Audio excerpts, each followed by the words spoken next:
विविधतेने नटलेल्या जगाच्या मुळाशी एकच तत्व आहे, ते ओळखून वागणे म्हणजे आपलेपणा होय.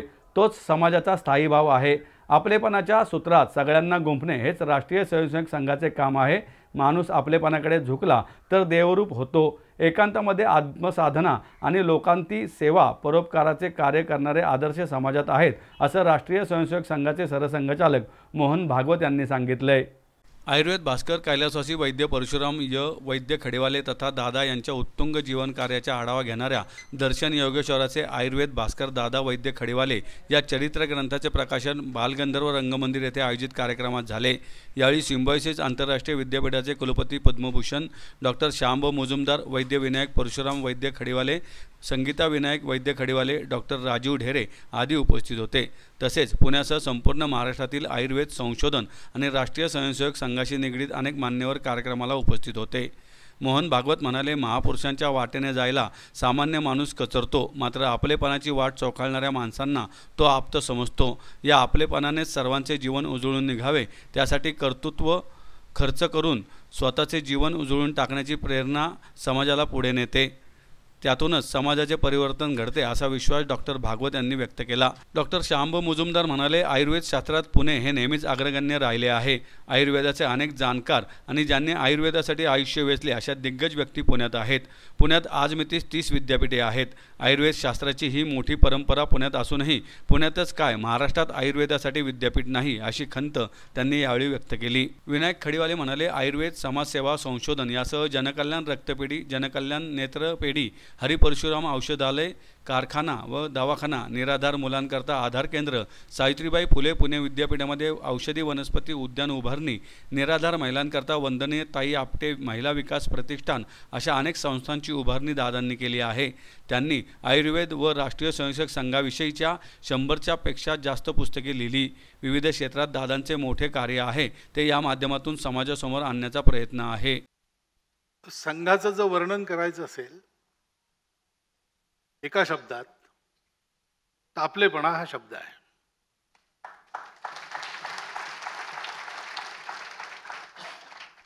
कारण संघ करतो काय करतो, हिंदू संघटन करतो म्हणजे हा आपलेपणा वाळत चाललेला आहे, तो पुन्हा त्यांनी ओलावा धरावा असं काही करायचं.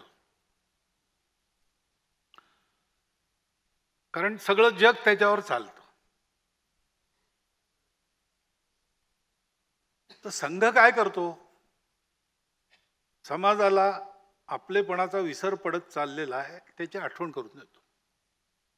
संघाच्या सगळ्या कार्यक्रमातून बाकी शिस्त, शारीरिक क्षमता, बौद्धिक वाढ ही कमी जास्त होते. त्यांना शिक्षक कसे मिळतात, ते स्वतः किती शिक्षण घेतात, त्याच्यावर सगळं अवलंबून असतं.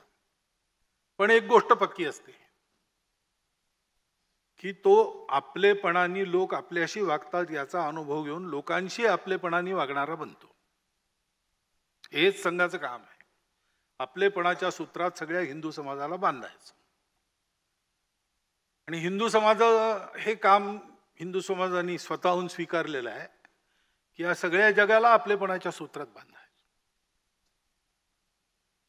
त्याच्यामुळे स्वयंसेवकाचं जीवन हे कसं असलं पाहिजे, हे असंच असलं पाहिजे. पूजनीय गुरुजींचा एक बौद्धिक वर्ग आहे, मी एक साधारण स्वयंसेवक.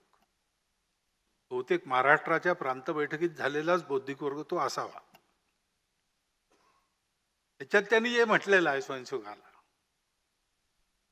की स्वयंसेवकांनी करायचं, स्वयंसेवकाचं काम काय, शाखेत रोज जायचं, संस्कार ग्रहण करायचे आणि आपल्या संपर्कात येणाऱ्या प्रत्येकाची निस्वार्थ बुद्धीने सेवा करायची. आपण म्हणतो ना पुणे तिथे काय म्हणे, तुम्हाला जे पाहिजे ते पुण्यामध्ये. टिळक आयुर्वेद कॉलेजमध्ये माझे एक मित्र होते भागवतजी, त्यांचं नाव होतं सुभाष रानडे. त्यांचं नुकतंच निधन झालं. त्यांनी काय करावं, विद्यार्थ्यांच्यासाठी टेक्स्ट पुस्तकं तर लिहिलीच, पण त्या माणसानं आणि त्यांच्या सुविद्य पत्नीनं जगभर फिरून निरनिराळ्या देशांना भेटी देऊन आयुर्वेदाचा प्रचार आणि प्रसार केला. ही अशी जी परंपरा आयुर्वेद शास्त्राची पुण्याला लाभलेली आहे, त्याच्याबद्दल मला नेहमी खंत वाटते.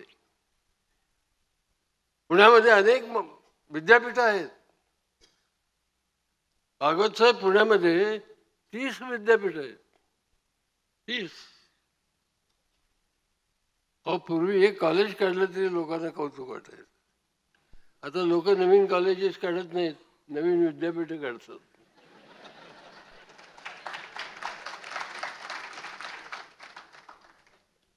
पण दुर्दैवाची बाब अशी आहे की पुण्यातच काय, पण महाराष्ट्रात, नीट आहे का, महाराष्ट्रात सुद्धा आयुर्वेदासाठी विद्यापीठ नाही आहे. एकही विद्यापीठ महाराष्ट्रामध्ये नाही आहे. राजस्थानमध्ये आहे, नेहमीप्रमाणे गुजरातमध्येही आहे.